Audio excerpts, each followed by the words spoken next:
Noches, mi nombre es Rafael Nieto.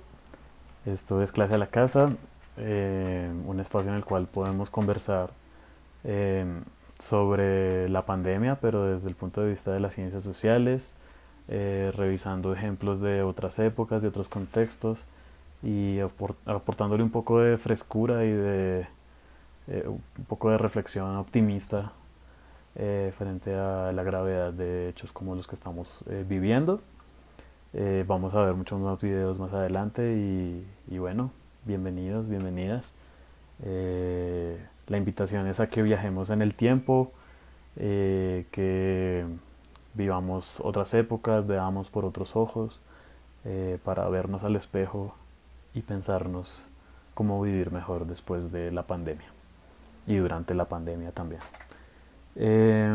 Quisiera decir que esto pues es un proyecto apoyado por Clase a la Casa, Clase a la Calle, la Facultad de Ciencias Sociales de los Andes. Eh, entonces, pues, comencemos. Quisiera mostrarles, vamos a charlar sobre cuatro autores.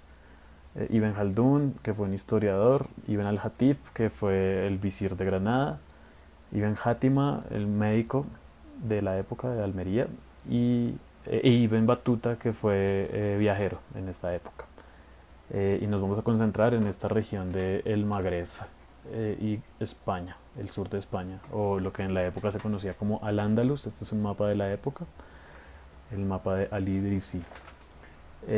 ¿Cómo se expandió la peste? Pues llegó básicamente por Ucrania, llegó al Mediterráneo y se expandió por todas las rutas comerciales del Mediterráneo, incluyendo pues todo el mundo árabe. Eh, y pues la zona que más nos interesa, que es el Emirato de Granada, esta zona de acá, fíjense lo que se decía de esta zona. Ibn Battuta el viajero nos dice que él estuvo en Granada, le asombraron sus estructuras, eran inigualables, habían cisternas, palacios, jardines, huertas por todos lados, pero el emir estaba enfrentando una gran enfermedad. Entonces probablemente esa enfermedad era la peste de 1550, alrededor de esta época.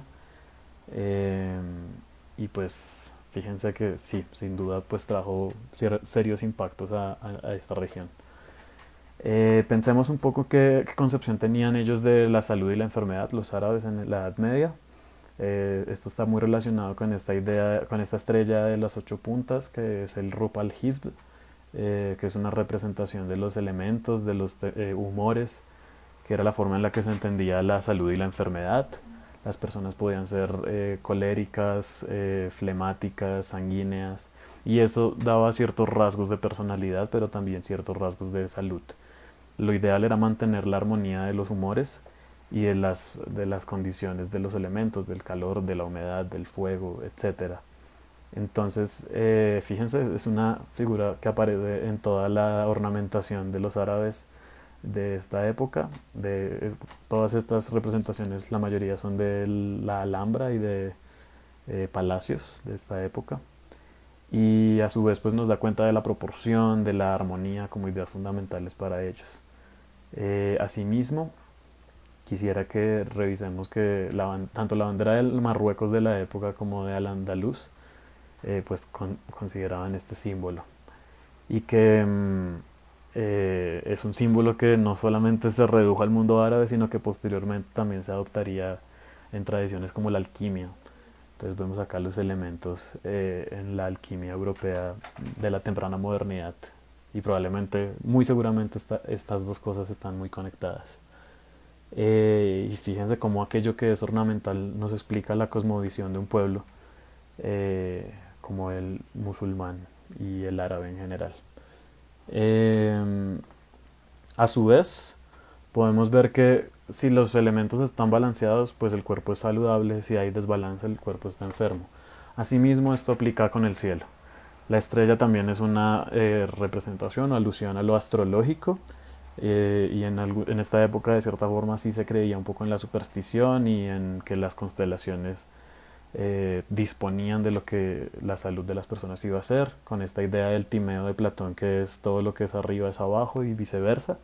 Acá pasa lo mismo, se representó de sobremanera el cielo a partir de los domos de la Alhambra, por ejemplo, nos muestran las estrellas y casualmente la misma estrella de las ocho puntas. Entonces, esa era una explicación posible de la peste, por ejemplo, la no alineación correcta de los astros. Otra explicación tenía que ver más con la ira de Dios. Y como Dios estaba iracundo, ¿cuál es la solución? Pues orar. Y Iván Batuta nos relata que en Damasco, por ejemplo, cuando la gente se estaba muriendo por de a 2000 diarios, la medida que tomaron fue orar contra la plaga y que tras las plegarias pues funcionó y cesó la peste. Eh, no sabemos si esto habrá sido así, pero pues es una explicación bastante simpática de por qué la peste fue mermando. Quizá hubo razones mucho más cuidadosas para examinar. Bueno, ahí ven también el bacilo, que es el que transmitió la peste. Era una bacteria que estaba en las pulgas de las ratas. Eh, pero hubo otras explicaciones un poco más atrevidas e innovadoras. Por ejemplo, Ibn Khaldun, también adscrito a otra idea común de la época, que era la idea del mal aire, nos dice que sí, pues que las enfermedades como la peste se producen porque la atmósfera está alterada por corrupción abundante, casi como por contaminación, afecta a los pulmones y a partir de allí causa la muerte en los sujetos. Pero adicional a esto, que hasta aquí es muy común a lo que vamos a ver en el resto de Europa en la misma época, él dice, esa corrupción del aire está causada por la aglomeración y el éxito de las ciudades. Entonces hay que limitar el crecimiento de las ciudades y de las poblaciones, porque entre más crezcan, más factible es que se expanda este tipo de enfermedades por el aire. Esta es una explicación interesante porque nos trae causas sociopolíticas a la explicación. Por otro lado, Ibn al-Hatib, el visir de Granada, o sea, el primer ministro, sí relata muy explícitamente que el contacto de persona a persona es lo que contagia, es lo que transmite la enfermedad. Y eso hoy día nos parece obvio, pero esto no fue admitido en la ciencia europea hasta mucho tiempo después. Entonces acá vemos una suerte de anticipación interesante, de pronto casual, pero no por eso menos importante, de la idea del contagio. Y pues bueno, ahí ven las citas, lo pueden revisar un poco más adelante cuando tengan tiempo.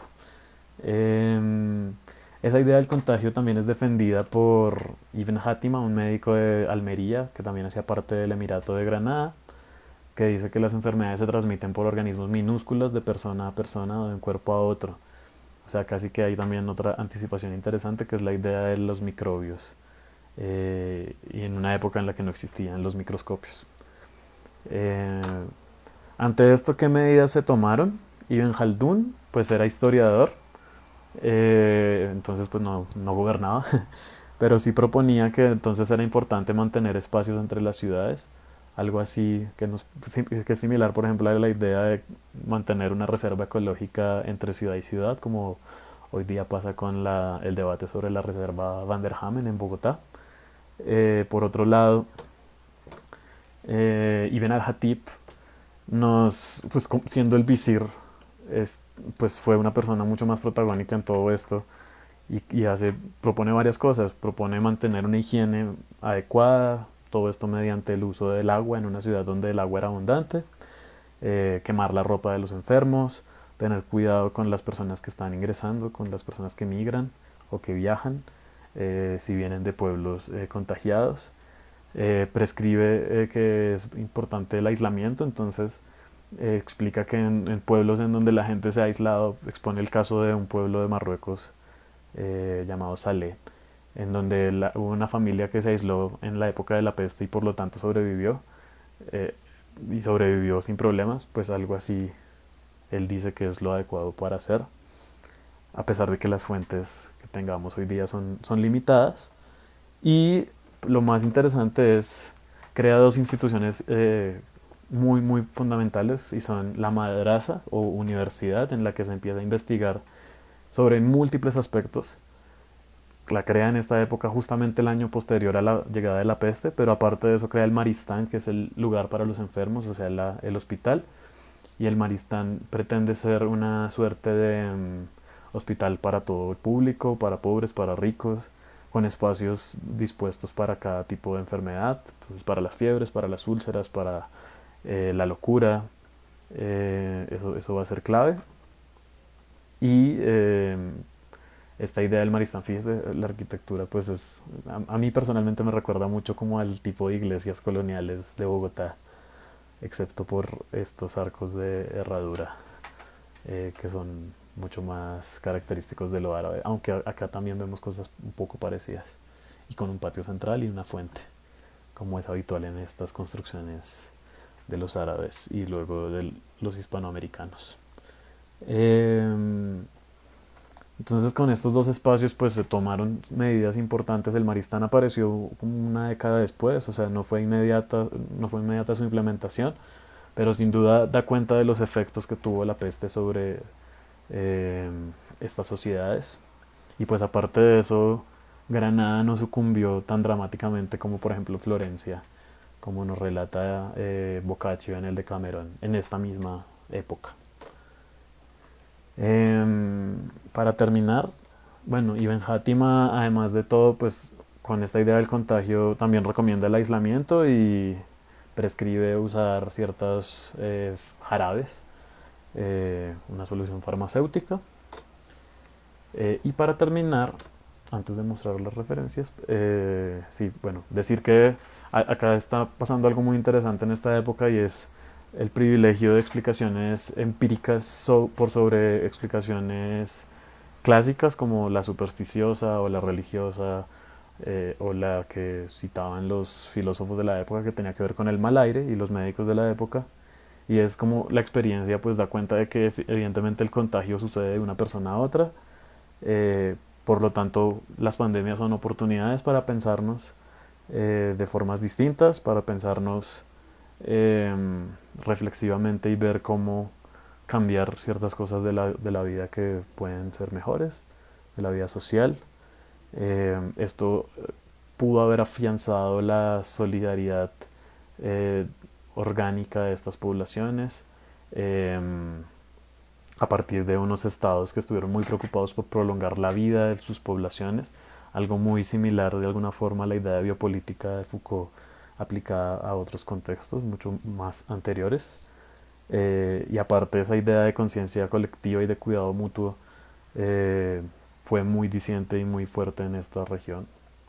Eh, y por último, pues decir que lastimosamente la gran producción que se creó en la mezquita, en la madraza de Córdoba, de Granada, perdón, eh, sirvió para defender el pensamiento, sirvió para preservar este pensamiento, pero toda esa producción fue quemada, o gran mayoría de ella fue quemada, cuando llegaron los cristianos, por parte, por ejemplo, del cardenal Cisneros.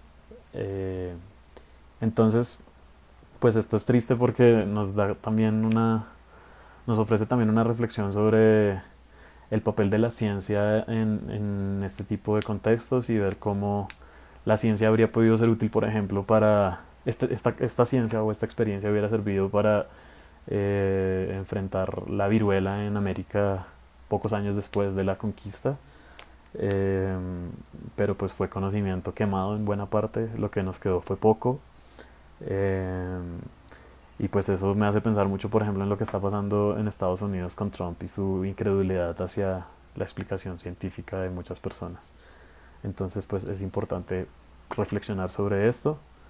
Obviamente la ciencia tiene intereses y no es objetiva 100%, pero pues es útil y es importante defender el debate científico. Y por último, para terminar, quisiera decir que esto es fundamental y esto es muy chévere y muy clave para entendernos como sociedad, porque lo árabe en España duró 800 años y fue la España casi recién desarabizada la que llegó a América, pero eso no implica que no tengamos nada de relación con esto.